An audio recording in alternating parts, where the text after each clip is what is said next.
സുന്ദരനാം മണവാളനേ. അവനെന്റെ രക്ഷകൻ, അവനെനിക്കുള്ളോൻ, ബലമുള്ള ഗോപുരമാവട്ടെ സദേവൻ.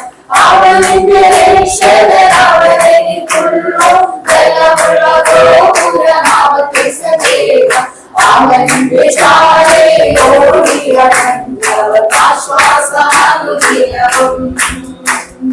അവന്റെ ചാരയോടിയവർക്ക് ആശ്വാസാനുദിനവും.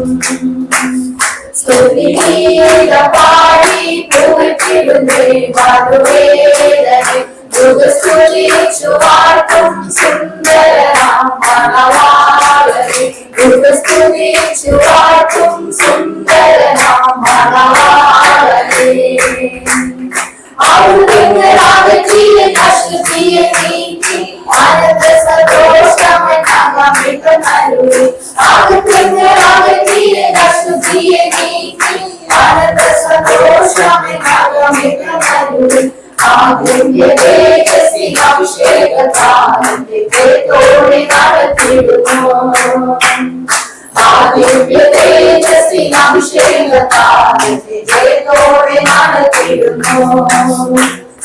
മനസ്സുള്ള മനുഷ്യൻ തന്റെ വഴിയിലൊക്കെയും അസ്ഥിരൻ ആകുന്നു. എന്തുകൊണ്ട് യാക്കോബ് ഇങ്ങനെ ഒരു വാക്യം എഴുതാനുള്ള കാരണം എന്താ?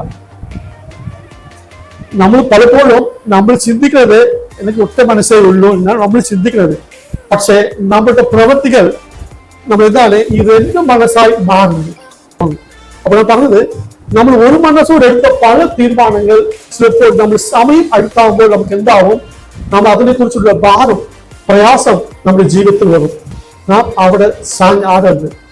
നാം നമുക്ക് ദൈവസന്നിധി നമ്മൾ പ്രാർത്ഥിച്ച് നമ്മൾ ഒരു കാര്യം തീരുമാനിച്ചാൽ ദൈവം കരുതിക്കൊള്ളും, ദൈവം അതിന്റെ മേൽ പ്രവർത്തിക്കും. അപ്പോൾ ഞാൻ പറയുന്നത്, നമ്മുടെ ഈ ഇരു മനസ്സിൽ പറയുമ്പോൾ നമ്മൾ ഒരു മനസ്സോടെ തിരഞ്ഞെടുത്ത ഒരു വിഷയം എന്താണ്, അവസാനം നാം സമയം അടുത്താകുമ്പോൾ നമുക്ക് തന്നെ ഒരു പ്രയാസം. കർത്താവ് അവന്റെ വചനങ്ങളെല്ലാം നമ്മുടെ മനസ്സെല്ലാം ചെയ്ത് എഴുതി നമ്മുടെ കർത്തിൽ ദൈവം നൽകിയിട്ടുണ്ട്. നിങ്ങളുടെ കാര്യത്തിലുള്ള ബൈബിളായിട്ട് നമുക്ക് അതിൽ അന്വേഷിച്ചാൽ നമുക്ക് ഉത്തരം കണ്ടെത്താൻ കഴിയും. പക്ഷെ നമ്മൾ എന്താണ് അവിടെ മാത്രമേ പോകത്തില്ല. ഫോൺ എടുക്കുക, നമുക്ക് ഏറ്റവും പറഞ്ഞത് വിളിക്കുക, നമ്മുടെ കാര്യങ്ങൾ നമ്മൾ പറയും കഴിയുമ്പോൾ നമുക്കൊരു ആശ്വാസം തോന്നും. അതുകൊണ്ട് എനിക്ക് തോന്നുന്നുണ്ടാ, ഞാൻ പറഞ്ഞ വിളിച്ച് പറയേണ്ടെന്ന് പറയുന്നില്ല, പറഞ്ഞാലോ അത് കാട്ടിലോ നമ്മൾ എപ്പോഴാണ് നമ്മൾ ദൈവത്തെ അന്വേഷിച്ച് അറിയാമോ? നമ്മുടെ ജീവിതത്തിൽ നെരുക്കങ്ങൾ വരുമ്പോഴാണ് നമ്മൾ ദൈവസ്ഥലം നമ്മൾ ഓടിയെത്തി അതിനു വേണ്ടി നമ്മൾ ഭാരത്തോടെ നമ്മൾ പ്രാർത്ഥിക്കുന്നത്. പക്ഷെ ആ ആവശ്യം കഴിഞ്ഞാൽ നമ്മൾ പറയുന്നതുപോലെ നമ്മള് സുഖമായി നടക്കാൻ തുടങ്ങും. നമ്മുടെ ആവശ്യം വേണ്ടി നമ്മൾ കർത്താവിന്റെ സന്നിധിയിൽ പോകുന്ന കർത്താവ് ഒരിക്കലും നമ്മൾ ഏത് സമയത്തും നമ്മൾ കർത്താവിന്റെ സന്നിധിയിൽ പോയി പ്രാർത്ഥിച്ചാൽ ഉത്തു നൽകും. പക്ഷെ കർത്താവ് അതല്ല, എന്റെ മകനെങ്കിൽ അവൻ എന്നോട് സംസാരിക്കും. ദൈവം ആഗ്രഹിക്കുന്നത് അങ്ങനെയാണ്. ദൈവ മക്കൾ ഒவ்வொரு ദിവസവും നാം ദൈവസന്നിധി മാത്രമല്ല നമ്മുടെ ജീവിതത്തിൽ ഒരു പ്രാർത്ഥനാ ക്രമം ദൈവം ആഗ്രഹിക്കുന്നത്. അതുകൊണ്ടാണ് കർത്താവ് എന്ത് ചെയ്തു, ആദാമും അവയും തോട്ടത്തിൽ ആയിരുന്നപ്പോൾ എല്ലാ ദിവസവും സന്ധ്യകളിൽ എന്ത് ചെയ്ത് ദൈവം അവരോട് സംസാരിക്കുവാൻ പറഞ്ഞു വന്നു. പക്ഷെ ഒരു ദിവസം വന്നപ്പോൾ അവരെ എന്ത് ചെയ്ത് ഓടി വിളിക്കാൻ തുടങ്ങി. അവിടെ കാണാനില്ല. ദൈവം ചോദിച്ചു, ആദാമേ നീ എവിടെയെന്ന് ചോദിച്ചു. ആദാം എന്ത് പറഞ്ഞു, ദൈവമേ നിന്റെ ശബ്ദം കേട്ട് ഞാൻ ഓടി വിളിച്ച്. എന്തുകൊണ്ട്? ഞാൻ നഗ്നതായതുകൊണ്ട്. നമ്മുടെ ജീവിതത്തിൽ ദൈവം ആഗ്രഹിക്കുന്നത് ദൈവം നമ്മളോട് സംസാരിക്കണം, നമ്മളോട് ഇടപെടണം.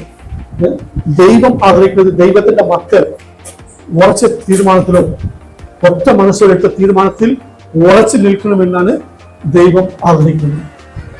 പക്ഷേ ഇരു മനസ്സുള്ള മനുഷ്യൻ തന്റെ വഴിയൊക്കെയും അസ്ഥിരനാകുന്നു. യെശയ്യായുടെ പുസ്തകം 29-ാം അധ്യായം അതിന്റെ 13-ാം വാക്യം, ഈ ജനം അടുത്തു വന്ന് വായു കൊണ്ടും അതോർ കൊണ്ടും എന്നെ ബഹുമാനിക്കുന്നു, എങ്കിലും തങ്ങളുടെ ഹൃദയത്തെ അവർ എന്നിൽ നിന്നും ദൂരത്ത് അകറ്റി വെച്ചിരിക്കുന്നു. അപ്പോ വചനം പറയുന്നത് എങ്ങനെയാണ്? നമ്മുടെ ഹൃദയത്തിൽ കൊണ്ട് നാം ദൈവത്തെ മാറ്റി വെച്ചിട്ട് നമുക്ക് എന്ത് ചെയ്യാൻ കഴിയും? നാവ് കൊണ്ടും അധരം കൊണ്ടും ദൈവത്തെ നമുക്ക് പാടാൻ കഴിയും, സ്തുതിക്കാൻ കഴിയും, കർത്താവ് നല്ലവൻ പറയാൻ കഴിയും, എല്ലാം ചെയ്യാൻ കഴിയും. പക്ഷെ പൂർണ്ണ ഹൃദയത്തോടെ ചെയ്യണമെന്നാണ് ദൈവം ആഗ്രഹിക്കുന്നത്. അപ്പോൾ നമ്മൾ എന്താണ് കാണിക്കുന്നത്? ദൈവസന്നിധിയിൽ നമ്മുടെ മനസ്സാണ് അത് കാണിക്കുന്നത്.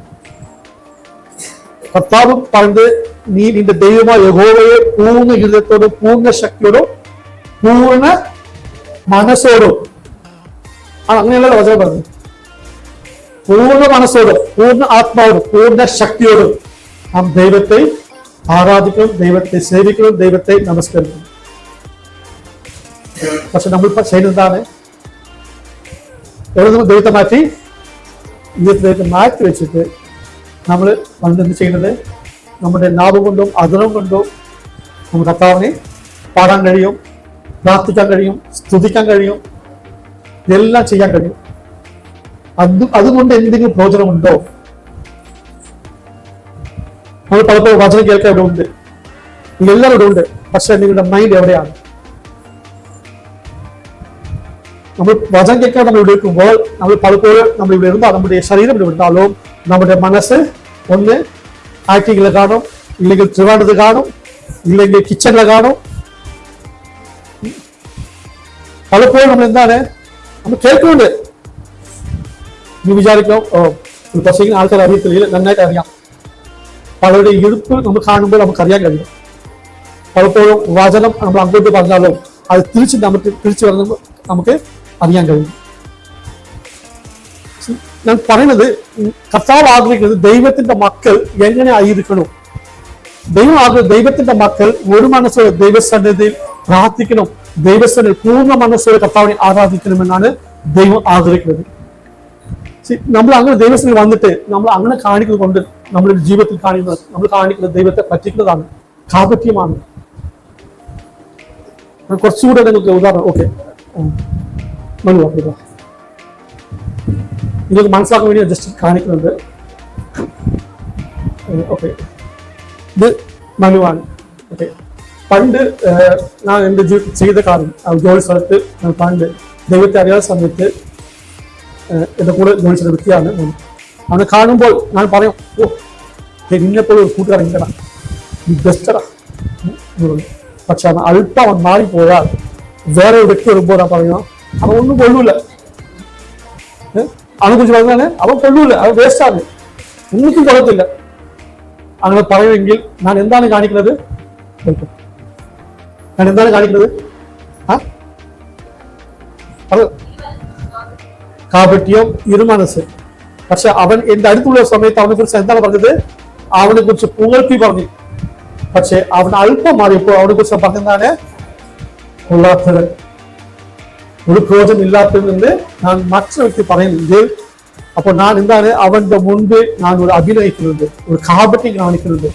എന്റെ ഒരു മനസ്സോട് ഞാൻ കുറിച്ച് പറഞ്ഞതല്ല, എന്റെ ഉയരത്തിലുണ്ടാകുന്ന ചിന്ത വേറെ, പക്ഷെ അവനുള്ള സമയത്ത് പറഞ്ഞ ചിന്ത വേറെയാണ്. പലപ്പോഴും നമ്മളും പറയുന്ന വാക്യം നമ്മൾ ഹൃദയത്തിൽ പലതും വെച്ചിട്ടാണ് നമ്മൾ പലതും നമ്മുടെ ലാഭം കൊണ്ട് സംസാരിക്കുന്നത്. ആണോ? അപ്പൊ നമ്മൾ എന്തുമാത്രം ദൈവസ്ഥാനം നമ്മൾ ദൈവത്തെ പറ്റിക്കുന്നുണ്ട്. ദൈവത്തിന്റെ മക്കൾ എന്ന് പറയുമ്പോൾ നാം ഒരിക്കലും ദൈവത്തെ പറ്റിക്കരുത്. നമുക്ക് മനുഷ്യനെ പറ്റിക്കാം, അത് എളുപ്പം. പക്ഷെ ദൈവത്തെ ആർക്കും പറ്റിക്കാൻ കഴിയത്തില്ല. എനിക്ക് എന്റെ ഭാര്യയെ പറ്റിക്കാം, എന്റെ മക്കളെ പറ്റിക്കാം, എനിക്ക് നിങ്ങളെ പറ്റിക്കാം. പക്ഷെ അതുകൊണ്ട് എന്തെങ്കിലും പ്രയോജനമില്ല, ഒരിക്കലും പ്രയോജനമില്ല. ദൈവത്തിന്റെ മക്കൾ ദൈവത്തിന്റെ ആ മനസ്സറിഞ്ഞ് ഒരു മനസ്സോട് ജീവിക്കണമെന്നാണ് ദൈവം ആഗ്രഹിക്കുന്നത്. പക്ഷെ നമ്മൾ പലപ്പോഴും നമുക്ക് എന്താണ്? ഇരുമനസ്സാണ്. നമ്മൾ ഇപ്പോഴും ആ ഇരുമനസ്സ് കൊണ്ടാണ് നമ്മൾ നടക്കുന്നത്. നമ്മൾ ഇവിടെ വരുമ്പോൾ ഒറ്റ മനസ്സാണ്. പക്ഷെ നമ്മൾ ഈ ബിൽഡിംഗ് വിട്ട് നമ്മൾ ഭവനത്തിൽ എത്താണെങ്കിൽ നമ്മുടെ മനസ്സ് ഒറ്റ മനസ്സാണ്. നിങ്ങൾ പറ, ഞാൻ വിധിക്കാൻ ആരുമില്ല. നിങ്ങളുടെ ചിന്തകൾ ഹൃദയങ്ങൾ അറിയുന്ന കർത്താവ് അത് മധ്യത്തിൽ. ഞാൻ ഇത്രയും പറയുന്നത്, നാം അങ്ങനെ ആകാൻ പാടില്ല. നാം ദൈവത്തിന് വേണ്ടി നാളും നിങ്ങളും പ്രയോജനപ്പെടണം.